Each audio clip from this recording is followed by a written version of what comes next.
저는 오늘 47억 6천만 원 받아가세요라는 제목으로 하나님의 말씀을 선포하고자 합니다. 2019년 워런 버핏과 한 끼 식사를 하는데 47억 6천만 원이라고 합니다.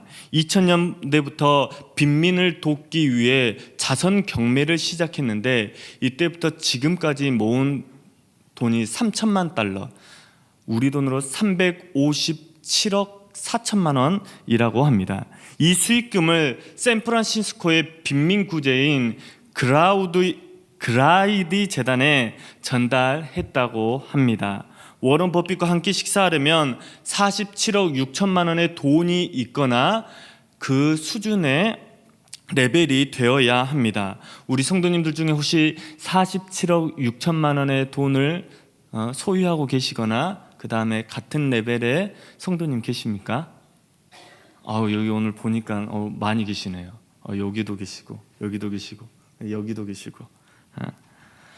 워런 버핏과 같은 레벨이 아니어도 47억 6천만 원만 있으면 식사를 같이 하면서 앞으로의 투자처나 그의 지식을 들을 수 있다고 합니다. 왜 사람들이 이처럼 워런 버핏과 한 끼 식사를 하는데 47억 6천만 원의 돈을 투자를 할까요?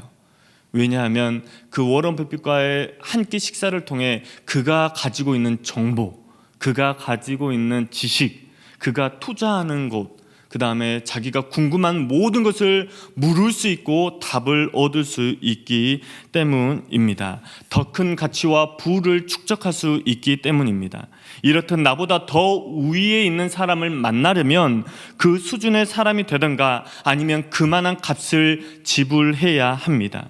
그런데 오늘 본문에서는 워런 버핏보다 빌 게이츠보다 더 존귀하신 예수 그리스도께서 그 시대의 공동체에서 공동체 일원으로 여겨지지도 않고 사람 취급도 받지 못했던 세리와 죄인들을 직접 찾아오신 예수님을 볼 수 있습니다. 찾아와서 만나 주셨을 뿐만 아니라 식사 교제까지 해 주십니다. 여러분이 믿고 의지하는 예수님이 바로 그런 분이십니다. 워런 버핏과 빌 게이츠는 예수님의 발 뒤꿈치에도 따라올 수 없습니다. 우리에게 47억 6천만 원을 원하는 것이 아니라 우리에게 직접 찾아오시는 분이 바로 예수님이라는 사실입니다. 이런 예수님을 보면서 바리새인과 서기관들은 존경을 표하는 것이 아니라 수군거리고 있습니다. 왜냐하면 예수님께서 핵인싸라는 소식을 듣고 왔는데 율법도 못 지키는 죄인들과 로마 정부에 빌붙어서 살아가는 세리들을 만나 주시고 그들과 식사 교제를 하는 모습을 보면서 예수님을 힐난하고 있습니다. 왜냐하면 세리들과 죄인들과 비교할 수 없을 정도로 바리새인과 서기관들은 자신들은 우월한 존재라는 우월한 존재로 여기는 바리새인들이었기 때문입니다. 예수님께서는 그들의 중심을 보시면서 바리새인과 서기관들을 질책하면서 어린 양의 비유를 통해 참된 목자상과 영적 지도자의 리더십에 대해 말씀하고 있습니다. 오늘 본문에서는 역사적 수사법을 통해서 99마리보다 한 마리의 양이 더 소중하고 존재적 가치가 있는 존재라고 말씀하고 있습니다. 우리가 많이 알고 있다시피 양은 바로 눈앞에 있는 것만 볼 수 있습니다. 개인 스스로는 절대로 생활할 수 없습니다. 공동체에 속해야 합니다. 또한 목자의 음성을 듣고 움직입니다. 목자가 풀이 있는 곳까지 인도하면 그곳에서 풀을 먹고 그 다음에 또 물이 있는 곳으로 이동시키면 그곳에서 물을 먹을 수 있습니다.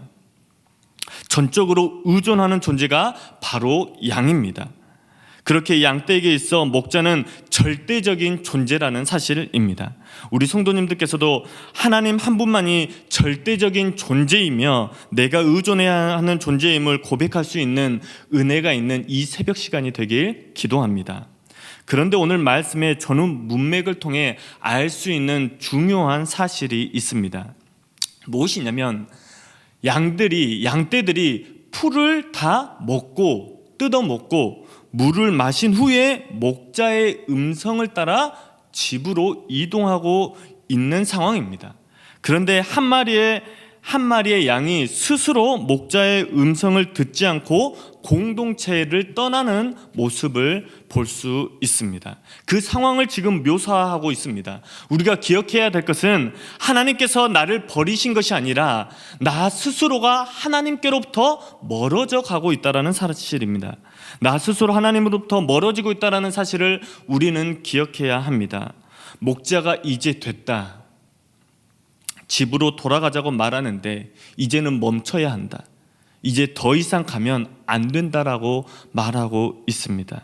그런데 한 마리의 양이, 아니 나 자신이 왜 여기에 풀이 있고 많은 물이 있는데 왜 목자가 지금 이동하자고 하는지 목자의 마음을 알 수 없습니다.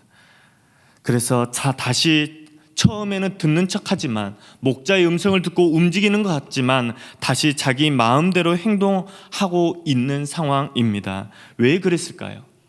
목자의 뜻과 계획보다 자신의 뜻과 계획이, 자기 자신의 뜻과 계획이 더 중요하기 때문입니다. 오늘 본문 15장 4절 말씀에 드레라고 있습니다. 그런데 이게 원문에 보면 광야라고 말하고 있습니다. 지칭하고 있습니다. 에레모라는 뜻을 가지고 있는데 여기에 중요한 사실이 있습니다. 왜냐하면 내 인생 가운데 지금 우리 성도님들께서 지금 내 인생이 광야라고 여겨진다면 광야 이전에 하나님께서는 부족함 없이 풀과 물, 영적인 공급을 풍요롭게 해주셨다라는 사실입니다. 성령 충만한 상태에서 하나님께서 광야로 인도하고 있다라는 사실입니다. 왜냐하면 누가복음 4장 1절 말씀에 예수님께서 광야에서 마귀에게 시험 받을 때에 성령 충만함을 입은 상태에서 광야로 나아갑니다. 그리고 성령 충만한 상태에서 마귀의 시험을 받습니다. 성령에 이끌려 시험을 받고 광야로 나아갔음을 우리는 알 수 있습니다. 모세는 어떻습니까? 출애굽기 12장 말씀을 통해서 이스라엘 백성들과 함께 출애굽하기 전에 하나님께서는 모세와 이스라엘 백성들에게 10가지 재앙을 통해 하나님께서 자신의 양떼들을 어떻게 출애굽시키시는지 하나님의 능력을 보여주셨습니다. 그리고 나는 이스라엘 백성들을 가나안으로 들이기 위해 광야라는 과정을 거치게 하고 있습니다. 광야는, 우리의 인생에서의 광야는 하나의 과정이라는 겁니다. 그 과정을 거치고 난 후에 우리의 본향, 천국, 우리가 진정으로 예배 드려야 할 곳 가나안으로 들어가게, 입성하게 한다는 것입니다. 광야라는 곳이 우리를 육체적으로 고통스럽게 하는 것이 아니라 성령 충만한 하나님의 기적과 이적을 나타내는 곳이 광야입니다. 광야에서는 하나님의 음성이 사운드로 임합니다. 지금 우리가 여기서 예배드리고 살아갈 때에는 세밀하게 들립니다. 그리고 또 하나님께서 나의 기도를 꼭 외면하시는 것만 같습니다. 그런데 광야에서는 하나님의 직접적인 통치가 있는 곳입니다. 하나님의 직접적인 통치를 받고 하나님의 사운드보다 더 강렬한 하나님의 음성이 나를 다스리고 나를 인도한다는 사실입니다. 그런데 이스라엘 백성들은 원망하고 불평합니다. 다시 애굽으로 돌아가자고 말하고 있습니다. 한 마리의 양이 스스로 더 많은 풀을 먹고 물을 마시겠다고 목자의 음성을 듣지 않습니다. 양떼와 함께 움직이지 않습니다. 이제 곧 어두워질 텐데, 어두워지면 짐승들과 함께 치열하게 또 싸워야 하는데, 그리고 부상을 입을 수도 있습니다. 주인의 본심을 모르고 스스로 목자를 떠난 한 마리의 양을 보게 됩니다. 오늘 본문 누가복음은 한 마리의 양과 그 다음에 영적인 리더십에 대해서 우리에게 이야기하고 있습니다. 성도는 주님 앞에서 한 마리의 양이면서 각자의 사명의 자리에서는 영적인 목자이며 영적인 리더라는 사실을 우리는 잊지 말아야 합니다. 지금까지는 한 마리의 양을 보았다면 영적인 목자이며 리더인 우리에게 100마리의 양 중에 한 마리가 사라졌다면 우리는 어떻게 하시겠습니까? 우리가 어떻게 해야 할까요? 누가는 스스로 떠난 한 마리의 양을 예수님을 믿지 않는 한 마리로 묘사하고 있습니다. 이 양이 있으면 공동체에 플러스가 되는 것이 아니라 마이너스가 됩니다. 99마리를 위해 한 마리를 희생해야 한다는 것이 상식이며 합리적이고 이성적이라고 우리는 배워왔습니다. 저와 우리들은 어떻게 해야 할까요? 하나님께서는 지금 영적 리더인 우리에게 묻고 있습니다. 저와 우리 성도님들에게 묻고 있다라는 사실입니다. 그러면서 선한 목자와 영적 리더는 한 마리의 양을 부를 축적하는 존재로 수단으로 여기는 것이 아니라 존재적 가치, 한 마리의 양이 천하보다 귀하다고 오늘 본문 말씀에서 말씀하고 있으며 마태복음 16장 26절을 통해 주님께서는 말씀하시면서 찾아 떠나고 있습니다. 우리는 내가 한 마리의 양이 때에 하나님께서 나를 찾아와 주시면 너무나도 기뻐하며 감사하고 위로를 얻습니다. 그런데 내가 리더일 때에, 내가 찾아 떠나야 할 때에 우리는 어떻게 해야 할까요? 예수님께서는 영적 목자와 영적 리더인 우리에게도 동일하게 떠나라고 말씀하고 있습니다. 지금 홍대 세교회 성도님들이 대만 선교에 가 있습니다. 하나님께서 왜 고성으로 대만으로 보내셨을까요? 대만에 예수 그리스도를 모르는 한 영혼을 찾기 위함입니다. 스코틀랜드의 지도자 존 녹스가 이런 말을 했다고 하죠. 기도하는 한 사람이 기도하지 않는 한 민족보다 강하다라는 말을 했습니다. 이 말을 인용해서 제가 한번 바꿔보았어요. 대만의 한 사람만 예수 그리스도를 영접하면 한 사람을 통해 하나님께서 영광 받으시고 천국 잔치가 일어난다는 사실입니다. 지금 설교 첫 대지밖에 안 끝났는데 벌써 시간이 좀 많이 흘렀죠. 깜짝 놀랐죠. 조용하니까 시간이 얼마 안 된 줄 알았는데 벌써 시간이 22분을 향하고 있어요. 이 두 번째 대지가 또 정말 길고 세 번째가 짧아요. 그러면 우리 성도님들이 기도를 또 못하겠죠. 그래서 철저한 준비. 두 번째와 세 번째는 내일 새벽에 또 제가 합니다. 그래서 내일 새벽에 두 번째 대지와 세 번째 대지를 하려고 합니다.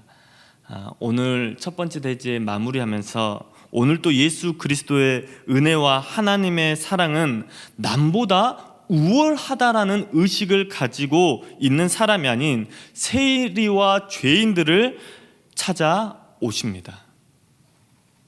예수님께서는 율법의 굴레에 빠져 있는 바리새인과 서기관들과 율법 학자들이 아닌 세리 마태를 찾아와서 너는 47억 6천만 원보다 30배, 60배, 100배보다 더 존귀한 그 무엇과도 비교할 수 없는 존귀한 자녀라고, 존귀한 자라고 이야기하고 있습니다. 그렇게 말씀해 주실 뿐만 아니라 식사를 함께 해주시고 그 다음에 제자까지 삼아 주십니다. 오늘 또 우리 그리스도인은 하나님께서 보내신 곳에서 47억 6천만 원과는 비교할 수 없을 만큼 더 가치 있는 존재로 여겨질 것입니다. 그리고 또한 47억 6천만 원보다 더 가치 있는 존재를, 하나님의 자녀를 보여주실 것입니다. 그리고 우리에게 동일하게 말씀하실 것입니다. 너는 바리새인과 서기관들처럼 그들을 멸시하고 핍박하고 외면하겠느냐? 외면하는 존재가 될 것인지, 아니면 영육간에 가난하고 병들고 고아와 과부를 찾아 떠나는 영적 리더가 될 것인지 하나님께서는 오늘 이 새벽에 말씀하고 계신다라는 사실입니다. 어제 김환성 목사님께서 새벽 설교에 말씀하셨죠.